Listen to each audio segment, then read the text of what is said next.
Well, with as far as character assassinations, and you see a lot of this in social media. And I don't know if some of these guys that have been victims of some of the shootings were choir boys. They may have a criminal history.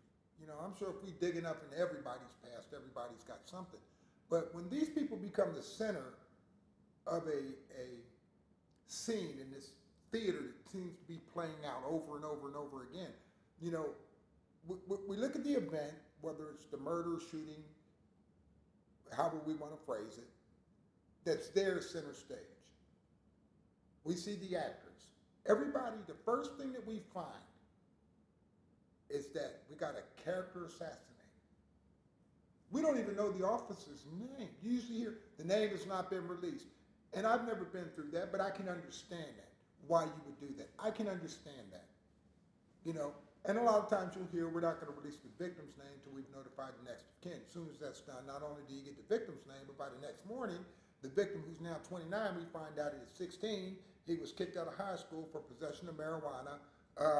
When he was 12, you know, he skipped a class in high school. He's had 3 speeding tickets. We know their entire history. The thing hasn't even gone to trial. 3rd, 4th day of investigation. And we know every single thing about the victim or the person, the dead person, but we still don't know what happened that day. Now, isn't that ironic?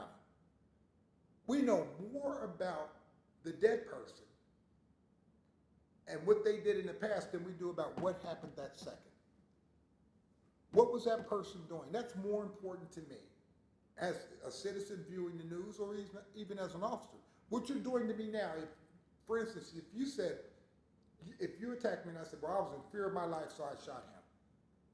I'm not in fear of, well, he skipped school 9 years ago, and I'm in fear because he possessed marijuana 13 years ago. I'm dealing with what's immediate. I'm acting upon what's immediate. But it seems like with some of these victims, this long litany of their criminal history comes into play, and it somehow becomes a defining factor of why somebody did something right now. And then nobody ever asked the question, well, did that officer know that long litany of criminal history? Did he know it at that moment? Of course he didn't. He's reacting according to what happened. And I think when we release all this, we taint juries. Because the jury is not going to see that person the same. Okay, if you look at the Tamir Rice incident, Tamir Rice was a little kid. He didn't have a history for them to smear. There wasn't a long history out there on Tamir Rice. So, you know, if he would have been, if he'd have been stopped for jaywalking probably 2 years beforehand, sure, that would have been out there. Most people knew more about Michael Brown than they knew about Ferguson.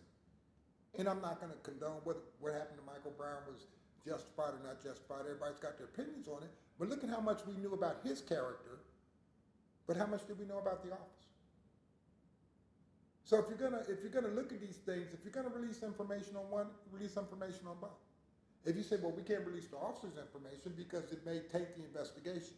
Well, how is releasing the information of the victim not tainting the investigation? Be fair across the board. If you're going to do it, you can release basic information, but when you get into extensive criminal history stuff, that's got nothing to do with that call at that time. Aren't you slanting a jury? I mean, you got some of these high-profile incidents that are going on. The juries, potential jurors, you can have a 200-300 person jury pool. They know more about the history of the person that's dead than they do about their immediate family. How many brothers and sisters do they have? Where'd they go to school? They don't know any of that, but they know all the bad stuff. Why? Because that's what's released by both the media, and then we got to say, well, where'd the media get their facts from? You know, if you're gonna be fair and impartial, be fair and impartial, and that's something that enrages a lot of the inner city community. Is why do we move to character assassination of the focal point of the investigation, but that you won't tell us the officer's name? How many times has the officer been divorced? How many times has he been disciplined within the department? What has he been disciplined for? Or she been disciplined for? Is there a pattern of anger or rage or whatever that may have something to do with what happened here? Oh, we can't release that. Oh, but this guy's dead and we know everything about him. Well, if we release that, it might taint the investigation. Okay, but what about all this information on the dead guy? What do those 12 people think of him now? I mean, if you say, you know, this guy, he's 6'4", he's black, he's got tattoos, and he threatened me and he did all these things. And you're talking about how bad a person I am. And somebody walks up and they sees me, what are they going to think immediately? Yeah, it must have been him, I heard about him. That's fair? No, it's not. But we see it all the time. And then you have, like I said, we'll go back to what does the community say? We're not getting a fair shake. Nobody's listening to us. We're trying to speak about a condition, communication. We're screaming, but nobody hears us. And then you hear us, but you're not listening to us. And then you're listening to us, but you're dismissing us. By that, what I mean is you hear there's a problem, so you call a meeting. You listen to me speak at the meeting, but then you leave and do nothing. And then you wonder why you have these volcanic eruptions of violence. I'm not condoning rioting and looting. I think it's ridiculous to tear up the only town you live in. But when you're not being heard and listened to, how do you expect people to react?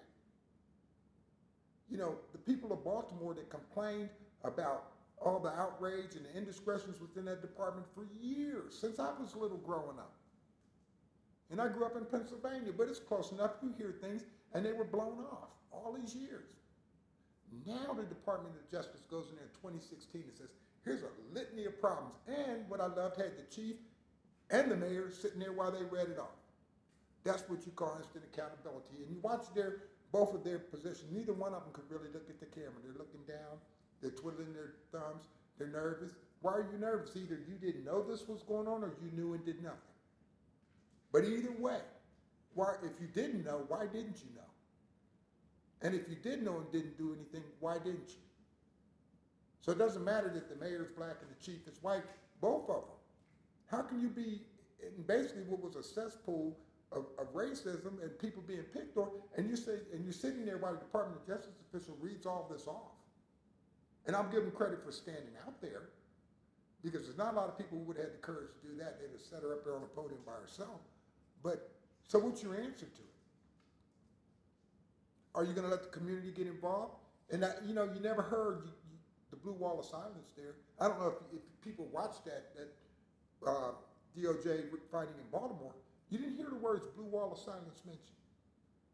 Nobody talks about it. In fact, if you research it in public speaking, the only time you'll ever hear it brought up is when Congressman Hakeem Jeffries, Democrat in New York, brought it up when he was interviewing Sheriff Clark from Milwaukee.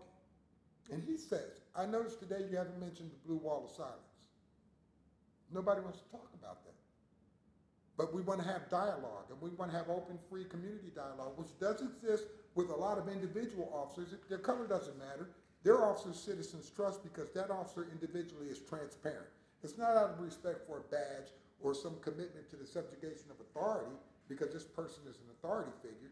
It's because that person in the community can relate with that officer. And that's something officers need to establish. Don't do it for the police department. Because if you get put in a bad situation, the police department will throw you out there. And you're on your own, with you and whatever union officials you can get. That's the way, the machine is made. But you got to insulate yourself with the community and be transparent. That doesn't mean you can't have good working relationships with officers.